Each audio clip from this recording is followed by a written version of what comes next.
គ្នាខ្ញុំបាទ CEO សា Justin មកជាមួយនឹង Pin Champa បងប្អូនណា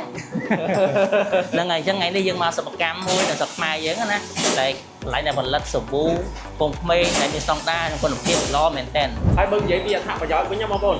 វាជួយកម្ចាត់ចិត្តខ្លាញ់ចិត្តប្រឡាក់កម្ចាត់បាក់តេរីបានល្អមែនទែនហើយយើងអាចប្រើប្រាស់ជាមួយនឹង10កូនក្មេង10គូកូនក្មេងក្បាលមុំអា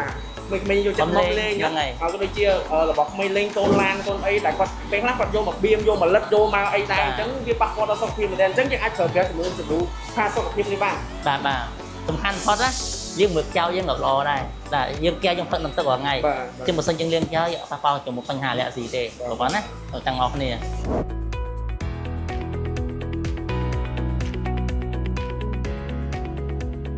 យើងមកមើលតាំងពីស្តង់ដារនៃការផលិតស្តង់ដារនៃការវេចខ្ចប់ជាពិសេសបងប្អូនណាគឺជាផលផលដែលមាន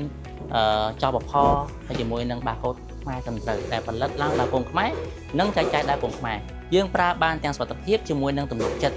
គឺជា 100% ថាល្អគុណភាពស្តង់ដារអរគុណ